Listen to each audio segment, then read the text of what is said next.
اس ہم نے کی یہ زمین کو آیت بچھایا، ہم نے زمین کو تمہارے لیے بچھونا بنایا، اس سے آپ کیا مراد لیتے ہیں؟ زمین ساکن ہے کہ گول ہے؟ زمین گول ہے، اس کے لیے ایک لفظ ہے پورا دہا، اگر آپ وہ سنیں پڑھیں اس لفظ کا مطلب کیا ہوتا ہے، اور وہ گول بھی نہیں ہے، اوول شیپ، اور زمین بھی ایکچولی اوول شیپ۔ دہا کا مطلب گول نہیں ہوتا، دہا کا مطلب حتیٰ کہ ہوتا ہے، یعنی کہ وہ پہنچ گیا، جو کہ اس سورہ بات کہف پہ، کے اندر آیا ہے۔ تو السلام اس کو ہم، علیکم۔ جی وعلیکم السلام مفتی صاحب، تو اس بات پہ اگر ہم اب خیر ابو عربی کے استاد بھی آ گئے ہیں، خیر چلیں اس کو اور آسان کر دیتے ہیں۔ جو آپ نے کہا کہ زمین کو بچھایا، کیسر بھائی یہ وہ غلط بتا رہے ہیں کہ دہا کا مطلب جی جو ہے وہ حتیٰ کہ ہوتا ہے، یہ بالکل غلط ہے۔ جی جی بس میں جی اتنا ہی کہنا چاہتا ہوں کہ یہاں پہ نا یہ ہمارا موضوع ہی نہیں تھا، وہ تو چند ایک باتیں ہوئی تو میں نے اس میں بتا دیا، بالکل بالکل اور بالکل یہ میں موضوع کوئی نہیں تھا، بالکل۔ اور میں اسکالر نہیں ہوں، مجھ سے غلطیاں ہو سکتی ہیں۔ اچھا میں آپ کو ایک چیز بتاؤں، میرے ساتھ نا ایک پرابلم ہے، بچپن سے مجھے ایک بیماری ہے، یہ میں آج آپ کو بتا رہا ہوں۔ اکثر جو ہے نا جی میں نام جو ہوتے ہیں نا، نام اکثر جی میں ناموں میں غلطی کرتا ہوں، اتنی غلطیاں کرتا ہوں، اب اس کی حد یہ دیکھیے کہ کئی بار میں خود کا نام بھی غلط لے لیتا ہوں بات کرتے کرتے، اور یہ ایک طرح کی ڈیزیز ہے، ایک بیماری ہے، جی جی یہ جی میرے ہو ساتھ جاتا ہے۔ مسئلہ ہوتا ہے۔ استغفر اللہ، اور استغفر اللہ۔ اٹس کئی اوکے بار سر، اٹس اوکے، کوئی بات نہیں نہیں، سر، اٹس اوکے۔ بیماری تو بیماری ہوتی ہے سر، اس میں استغفر اللہ والی کوئی اس میں بات نہیں ہے، یہ مجھے نہیں، ایک الیاذ بیماری ہے۔ باللہ، اللہ سب کو محفوظ رکھے۔ جی مفتی فضل احمد صاحب ہمارے ساتھ ہیں، جی، میں ان سے شروع کرتا میری ہوں۔ میری جی آواز سر، آ رہی ہے فرینکفرٹ صاحب؟ آپ کی آواز بڑی زبردست آ رہی مفتی صاحب، میں بہت بہت معذرت چاہتا شکریہ، ہوں، آپ جزاکم کو مجھے اللہ۔ انٹرپٹ کرنا پڑا، میں بڑا شرمندہ ہوں اس بات پہ، نہیں نہیں، لیکن کوئی سر بات ایک نہیں ہے۔ فارمیٹ چل رہا تھا، اس میں وجہ سے میں کیسر احمد راجہ صاحب تھے تو میں نے مناسب نہیں سمجھا۔ نہیں، میں ایک بھی بندہ معذرت کہہ چاہتا دیتا، ہوں۔ ایک بندہ کہہ سکتا تھا کہ جی یہ 10 بندے تھے اور میں اکیلا بات کر رہا تھا، تو میں اس بات سے اوائڈ کر گیا، نہیں نہیں، یہ آپ نے 1 to بالکل 1 بات۔ صحیح کیا آپ نے۔ سب سے پہلے تو میں السلام علیکم ورحمۃ اللہ وبرکاتہ سب دوستوں سے کہتا وعلیکم ہوں، السلام ورحمۃ اللہ اور وبرکاتہ۔ بہت شکریہ ادا کرتا ہوں کہ آپ نے مجھے موقع دیا، اور میں بھی بس یوں ہی راہ چلتے ہوئے آپ کے پاس حاضر ہو گیا، میں نے کہا چلے یہاں پہ میں جزاک بھی اللہ سر، جزاک حاضری لگا لیتا ہوں۔ سر، آپ کے اچھا، آنے سے الحمدللہ رونق آتی ہے، بسم اللہ۔ پروردگار آپ کو رونق عطا کرے، مولا سلامت رکھے۔ میں یہ عرض کرنا چاہتا ہوں کہ مجھے تو نہیں معلوم تھا کہ ڈیبیٹ ہو رہی ہے یا ایسے ہی آپ لوگ کچھ طے کرنے جا رہے ہیں، کچھ میٹنگ چل رہی ہے۔ بہرحال تو اس میں ایک بات جو ہے، اب چونکہ وہ ہے نہیں اور آپ نے مجھے موقع دیا ہے، تو میں اس حوالے سے بات کرنا چاہتا ہوں کہ یہاں پر تاکہ جو ناظرین ہے، یہاں پہ ایک بات چلی ہے وہ کلیئر ہو جائے، اور عام طور پر جو یہ شوشہ چھوڑا جاتا ہے کہ قرآن میں ہے کہ جو دہا کا جو لفظ ہے، اس سے کہ زمین کو بچھا دیا قرآن کے اندر، اور یہ جو ہے قرآن کہتا ہے کہ جی زمین چپٹی ہے۔ پہلی بات تو یہ ہے کہ یہ قرآن مجید کا کوئی موضوع نہیں ہے کہ یہ سائنسی چیزوں کو اس طرح ڈسکس کرتا ہے، لیکن یہ ایک عام طور پہ لوگوں کو مغالطے میں ڈالا جاتا ہے، اور خاص طور پہ وہ لوگ کہ جو بڑی مہارت سے کہتے ہیں ہمیں عربیت سے واقفیت ہے، ہم عربی جانتے ہیں، دیکھیں ہم اسلام پر یہ اعتراض کر رہے ہیں، قرآن مجید میں یہ چیز اس طرح سے لکھی ہوئی ہے۔ یہاں میں آپ کو بتاتا چلوں کہ اگر ایک اسکرین شیئر کرنا چاہوں تاکہ سب دوست بھی دیکھ لیں کہ قرآن مجید کی یہ جو آیت ہے جس کا انہوں نے حوالہ دیا اور جو بتائی جاتی ہے، سورہ نمبر 79 کی آیت نمبر 30، سورہ نازعات کی، وَالْأَرْضَ بَعْدَ ذَلِكَ دَحَاهَا، اور اس کے بعد زمین کو اس نے، اب یہ جو آگے کا جو لفظ ہے دحاہا، بچھانا اس کا معنی ہے، یا اس کا کوئی اگر بچھانا ہے تو وہ کس طور پر ہے؟ تو فرینکفرٹ بھائی میں اس پہ 2 منٹ مجھے دیں گے، میں بات کر لوں؟ جی جی جی، کر لیں آپ کمپلیٹ کریں یہ سر۔ جو دہا کا جو لفظ ہے نا، انہوں نے کہا کہ اس کا معنی حتیٰ کہ ہوتا ہے، میں نے وہاں پہ فوراً، کیونکہ قرآن مجید کا بالکل تحریف کا معنی کیا جا رہا تھا، اگر ان کو پتہ نہیں ہے تو مجھے نہیں، میں غلطی ہو گئی، اور وہ کہتے ہیں مجھے اپنا نام بھی میں بھول جاتا ہوں، تو خیر، لیکن اگر لیکن صرف غلطی نہیں ہے، یہ باقاعدہ ان کا پروپیگنڈا ہے کہ الفاظ کو کس طرح ہیر پھیر کرتے ہیں۔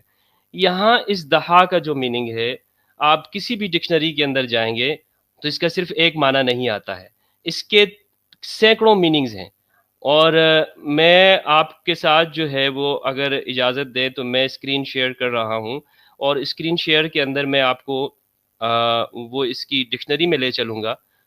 نظر آ رہی ہے دوستوں؟ جی بہت شکریہ۔ یہاں پہ آپ دیکھیں یہ عربی زبان کی ڈکشنری ہے، اور یہ عربی سے عربی کے اندر معنی بتاتا ہے۔ اس میں یہ دہا کا جو ورڈ ہے، اس کے میننگ کیا ہے، یہ واضح لفظوں میں لکھا ہوا ہے، میں اس کو ہائی لائٹ کر دیتا ہوں۔ دحل الارض، دح اللہ الارض، اللہ نے زمین کو دہا کیا۔ کیا معنی ہے اس کا؟ ایک معنی آتا ہے اس کا بسطہا، بچھا دیا اس کو. دوسرا ہے اس کا مدہا پھیلا دیا اس کو. تیسرا معنی ہے اس کا ووسعها على هيئة بيزة للسكن والإعمار أرض مدحية، اور اس کو انڈے کی شکل کے اندر رہنے کے لیے اور زمین کی تعمیر کے لیے اس کو شیپ دے دیا. یہ آگے آپ جائیں گے، اس کی ایک آسان مثال دی ہوئے دہل خباز العجینہ، جس طرح سے نانبائی روٹی پکانے والا پیڑے کو شیپ دیتا ہے، جعلها على هيئة بيضاء، اسی طرح پروردگار نے اس کو زمین کو ایک شیپ دیا. تو اس کا معنی صرف بچھانے کا نہیں آتا ہے، اس کا معنی آتا ہے شیپ دینے کے بھی، اس کو شکل و صورت دینے کے بھی، اور یہ عربی زبان کے معنی ہیں، یہ ہم نہیں کر رہے ہیں. تو یہ میں نے اس لیے وہاں پہ یہ بات کر دی. میں آج چونکہ آپ کو سینکڑوں لوگ دیکھ رہے ہیں، تاکہ معلوم ہو جائے کہ قرآن مجید آج سے ہزاروں سال پہلے وہی بات کر رہا ہے جس کو آج سائنس حقیقت بتا رہی ہے. تو قرآن میں کسی طرح کا کوئی کنٹروڈکشن نہیں ہے. ایک معنی اس کا جو اگلی آیت ہے نا، جو یہ انہوں نے پڑھا والارض بعد ذالک دحاہا، 30 آیت کے بعد اگلی آیت خود ہی اس کی ایکسپلینیشن کر رہی ہے. اخرج منہا ماءہا ومرعاہا، کہ اس سے پھر پانی اور اس کا چارہ نکالا. تو جب شیپ دے دیا اس کے بعد اس کا ایک معنی یہ بھی ہے کہ زمین کو دحاہا، اس کی جو مناسب چیزیں تھی وہ اس کے اندر ڈال دی. آسمان کو پیدا کرنے کے بعد زمین کو جب پیدا کیا تو اس کے اندر اس کی جو ضروریات تھیں وہ اس کے اندر ڈال دی، اور پھر اس میں سے نکال دیا اس کا چارہ بھی اور پانی بھی. یہ ایک اس کا معنی یہ بھی ہے دہا کا معنی. لوگوں کو قرآن کی سطحی معلومات، یعنی کسی اور نے اعتراضات کر دی ہیں اور اسی کو پھر یہ آگے کاپی کر رہے ہیں. لیکن وہ کہتے ہیں نا کہ نقل کے لیے بھی عقل چاہیے ہوتی ہے، تو آپ نقل کریں لیکن تھوڑی سی تحقیق اور ریسرچ تو کر رہے ہیں کہ آپ کس جگہ کے اوپر کیا بات کر رہے ہیں. دوسرا میں یہاں پر یہ بھی آخر میں کہوں گا فرینکلٹ بھائی کہ سچ والا کو میں نے چیلنج کیا ہوا ہے ڈیبیٹ کا. میں آپ کے مادھیم سے، آپ کے چینل کے ذریعے سے دوبارہ ان کو یہاں پہ انوائٹ کر رہا ہوں کہ وہ اپنی عربیت دانی دکھانے کے لیے کہ وہ کتنے عربیت کے اندر ماہر ہیں، انہیں قرآن مجید پر کتنا عبور ہے، عربی زبان سے کتنے واقف ہیں، وہ آئیں مجھ سے عربی زبان میں ڈیبیٹ کر لیں. اور یہ میرا اسے 10 دن تک کا چیلنج ہے. میں اس کو میں ان کے لیے میں نے ویڈیو بھی اپلوڈ کی عربی میں بھی، اگر انہیں سمجھ نہیں آیا اردو میں بھی کر دی ہے. وہ آئیں مجھ سے عربی زبان میں صرف اپنا انٹروڈکشن کر دیں کہ من سچ والا، یہ سچ والا ہے کون، من این اتا ھذا السچ والا، من این تعلم ومن این تخرج. کیا بات کیا بات. ومن هو مشايخ ومن هو اساتذه ومن هو اساتذتك ايها السچ والا من انت تكلم عندي تكلم معي.